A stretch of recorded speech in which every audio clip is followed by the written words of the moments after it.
مکتوبات معصومیہ میں سے پڑھیں گے۔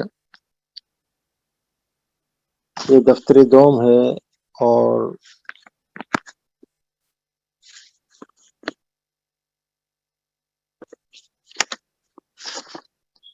آج جو اقتباس ہے یہ مکتوب نمبر 11 کا، یہ نماز کے بارے میں ہے اور زکوٰۃ کے بارے میں ہے۔ تو حضرت فرما رہے ہیں سب سے بہتر عبادت اور سب سے معتبر طاعت نماز ہے، جو کہ دین کا ستون اور مسلمان و کافر میں واضح طور پر فرق کرنے والی ہے، اور جو قرب الہی اس کے ادا کرتے وقت حاصل ہوتا ہے، اس نماز کے باہر وہ بہت کم ہے۔ پس نماز کو 5 وقت جماعت و جمعیت و تعدیل ارکان اور کامل وضو کے ساتھ مستحب اوقات میں ادا کرنا چاہیے۔ حدیث شریف میں وارد ہے کہ جب بندہ نماز کے لیے کھڑا ہوتا ہے تو اس کے لیے جنت کے دروازے کھول دیے جاتے ہیں، اور اس بندے اور اس کے پروردگار کے درمیان کے حجابات اٹھا دیے جاتے ہیں جب تک وہ ناک کی رینٹ نہ ڈالے، حور عین اس کے سامنے رہتی ہے۔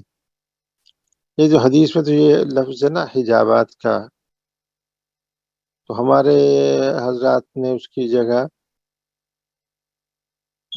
زلال کا لفظ استعمال کیا ہے، جو ذل کی جمع ہے،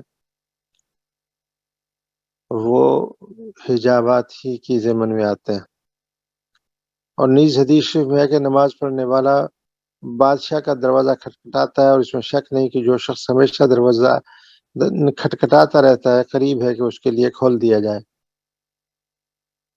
اور نیز حدیث شریف میں ہے کہ 5 نمازوں کی مثال میٹھے پانی کی جاری نہر کی مانند ہے، جو تم میں سے کسی کے دروازے کے پاس سے گزرتی ہے کہ وہ شخص اس میں 5 مرتبہ غسل کرتا ہے، بس اس پر کچھ بھی میل باقی نہیں رہے گا۔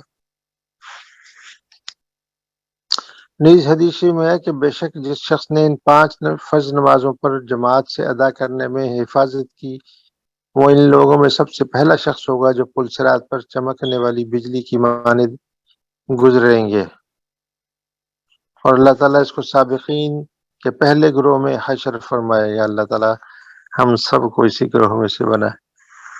اور ہر دن اور ہر رات میں ان نمازوں پر حفاظت کرنے والے کو 1000 ایسے شہیدوں کے برابر اجر ملے گا جو اللہ کی راہ میں قتل کیے گئے۔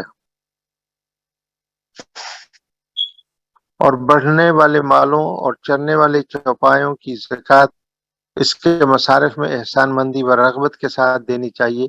صدقہ دینے سے مال میں کمی نہیں ہوتی، اور معاف کر دینے سے اللہ تعالیٰ بندے کی عزت بڑھاتا ہے، اور جو شخص اللہ تعالیٰ کے لیے تواضع کرتا ہے اللہ تعالیٰ اس کو سربلند کرتا ہے۔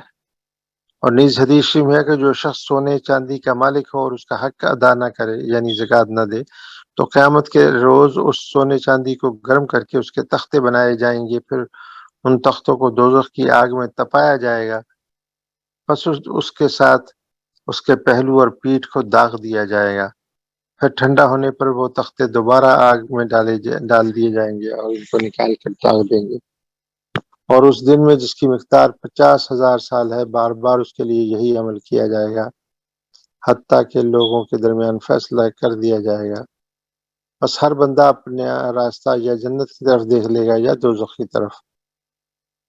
اللہ تعالیٰ نے اپنے نہایت کرم سے بڑھنے والے مال پر سال گزرنے اور اپنی ضروریات میں خرچ کرنے کے بعد جو کچھ باقی بچے اس میں سے 40واں حصہ فرض کیا ہے۔ عجیب بے انصافی ہوگی اگر اس کے ادا کرنے میں تساہل یعنی سستی کی جائے اور ہیلوں بہانوں سے اس کو چھوڑ دے۔ جان و مال سب اللہ تعالیٰ شانہ کا ہے، اگر وہ اللہ تعالیٰ تمام مال فقراء کو دینے کا حکم فرماتے اور جان طلب فرماتے تو اس کی بے نیاز بارگاہ کے شدائی ابرو پر شکن لائے بغیر ہر طرح سے پورے ذوق و شوق کے ساتھ جان و مال قربان کر دیتے۔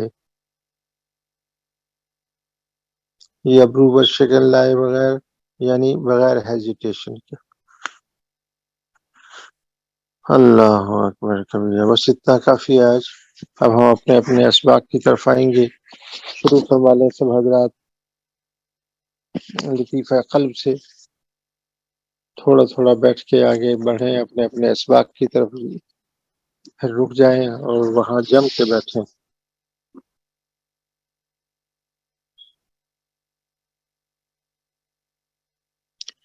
اسی طرح مراقبہ احدیت والے احباب جو ہیں وہ بھی اپنی نیت کر لیں گے، اور ہمارے اس اجتماعی سیشن کے اندر آج ان کا آخری دن ہوگا اس مراقبے کے کرنے کے لیے۔ کل سے انشاءاللہ اگلے اس سبق پہ جائیں گے۔